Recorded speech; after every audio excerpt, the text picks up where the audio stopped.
drank all that. Oh yeah, back to going. We're going again. Hajime!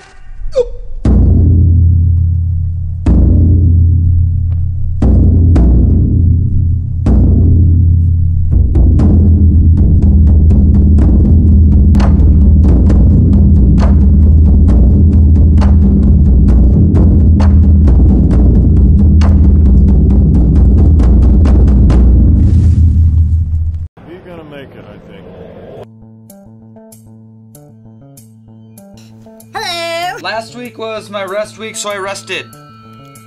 Sorta. I got caught up on my website. I pretty much sat down and put about 14 hours into it. I want to be done by New Year's. That's the plan. Vaulted. I started putting together things for the camp that I was running that weekend. So, here's that story of the week. So, this was the first time going back to 6 lefts this year. I hate the first few times trying to get to 6. It just never works. I don't know why. Last year was the same way, and the year before was the same way, and I'm sure the years before that I kind of deleted out of my brain were the same way. This is never a fun transition to get to that one. It takes a while.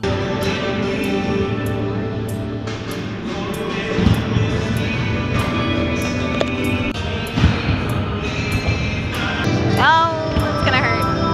Oh, I did. Not to mention my mentality on the vault hasn't really been in the best place the last few weeks. So that didn't help with the situation. Long story short, there was a lot of no swinging jumps. There you go.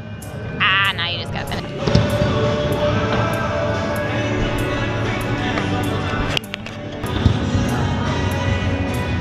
Go. Ah, the pole's too big, but he doesn't believe me. At the end of practice, Caroline had talked me out of hanging up my spikes forever. Because that's about the point I was at. Just frustrated. So we came up with a new plan. You know, we've been thinking the overtraining has been kind of happening, and as you get older, you don't have to do as much because your base is huge. Instead of hanging it up, next week, this is your rest week, so finish the rest week. Next week, you only get 3 days of training. Let's just let you recover and get away for a while. Freaking out, like, I can't do that if I don't train, I'm gonna get worse. And she goes, well, if you keep training the way you are and you don't want to vault anymore, what's the difference of you quitting the sport and not doing it at all? I was like, good point. We're gonna try it. I'm kind of looking forward to another down week and feeling excited about training again and wanting to train instead of just forcing my way through it, which is a very old way of thinking, and it hasn't been working for me. And so I've been doing the CNS tap test for a while, and even this rest week, just my CNS started climbing finally again, and you can see the day I vaulted right here where it plateaued. The one day I did something and then I didn't do anything the rest of the week, and it's still climbing. So I'm kind of excited to see what it does the rest of the week, just from a big nerdy background, and see how my CNS is reacting. And Caroline said the best thing I've ever heard ever. She's just like, you have always trained too much and overtrained every year that she's known me so far. So what would happen if you didn't do enough?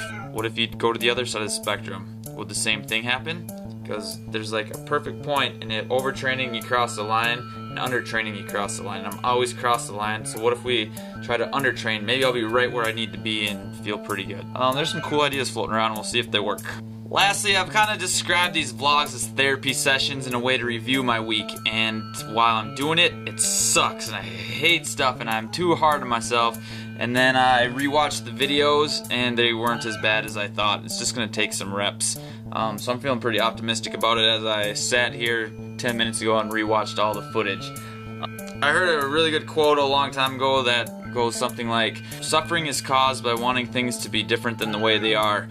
If I want to quit suffering, just have to accept that things are going to be different and got to learn to roll with the punches a little bit better. Here was my plan for the camp. Friday, I was going to drive 6.5 hours up to Michigan. Coach 2 camps, 6 hours each, for a total of 12 hours of coaching on Saturday to 6 p.m. Drive home 6.5 hours after that. So if you're doing math with time, it sounds like it's a horrible idea. Then coach flight deck in the early morning of Sunday, which was today. So I'm running on no sleep, and I'm feeling pretty loopy. As insane as that schedule sounds, I was looking forward to it because I kind of hate routines sometimes. It just, you get stuck into the same thing over and over again, and there's no surprise in life anymore. So just driving and seeing something new and going to a place I've never been, I was pretty excited about it. The drive started out fun for a while with the usual stuff I do in a car.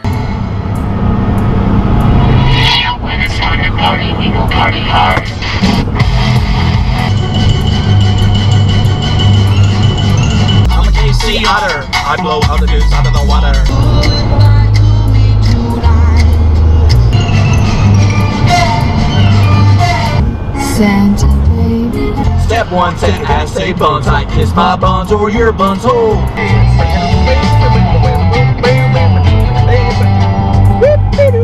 But as the drive got longer and longer, I got a little bit more insane and bored. Some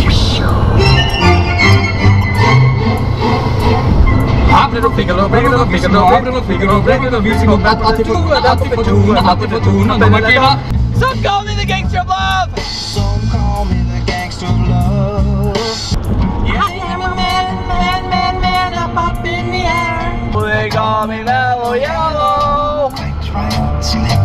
They call me Mellow Hello.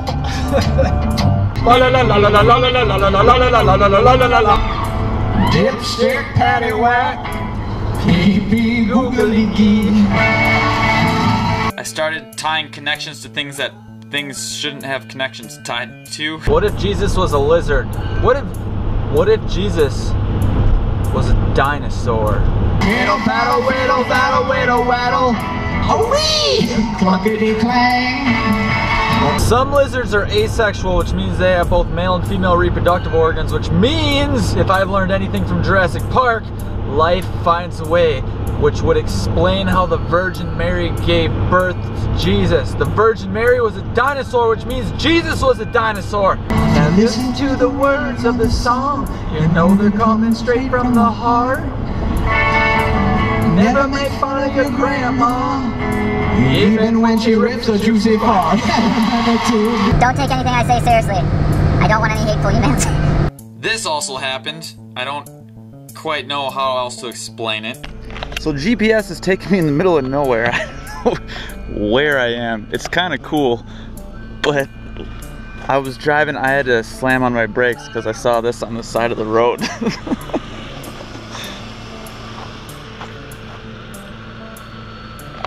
What the? I don't know why it was so funny. I pictured a deer on his back on the snow with one foot up in the air. Like, oh.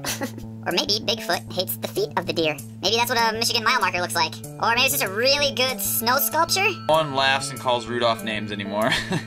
Because you'll chop your feet off and put them in the Michigan snow. I think a combination of the new scenery, because it was gorgeous, just snow and hills and trees and forests, and it looked really cool.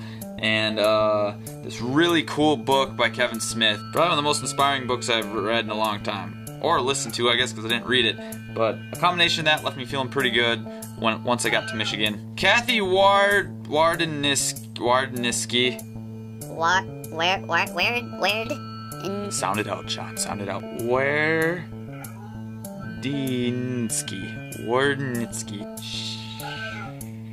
She asked me a few months ago if I was interested in doing a clinic up there, because they didn't have a pole vault coach, and she had some really good pole vaulters, a couple 15-foot guys that just came in, so really young crew that could potentially jump really high. First, I didn't think I could do a traveling camp. I don't think I have the capacity or capability to do that. I don't know if I'm good enough to go to places and run clinics or camps. I really didn't think I could pull it off.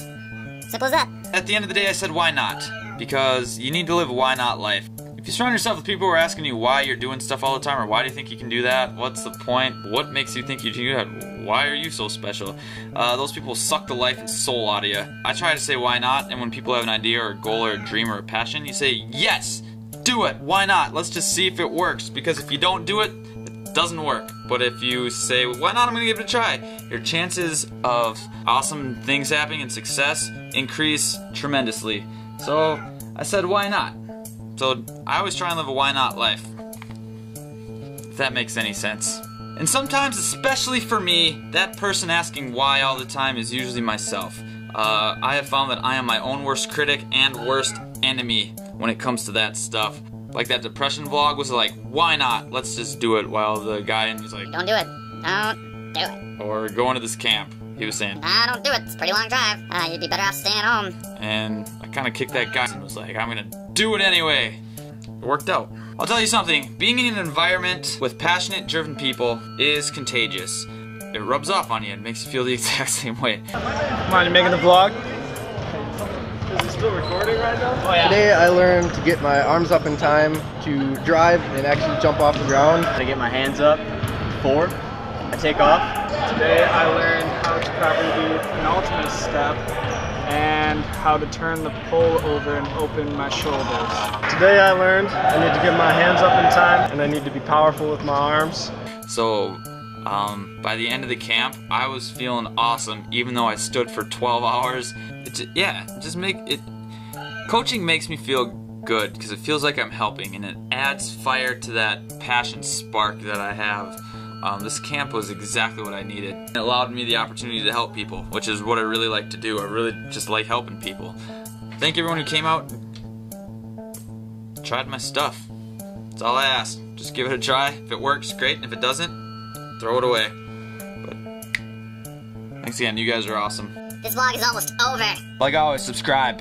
If you haven't subscribed yet, you probably should do that. Push the button right now. Zazzle.com/ShawnDangerHoot. There's Hoot stuff up there. You can join my team and be on my team because I need more teammates and members. And if you buy stuff from Team Hoot, take a picture and send it to me and I'll put it on my website. Also, if you already have Team Hoot stuff, take a picture and send it to me. And I will put that on the website under the members section.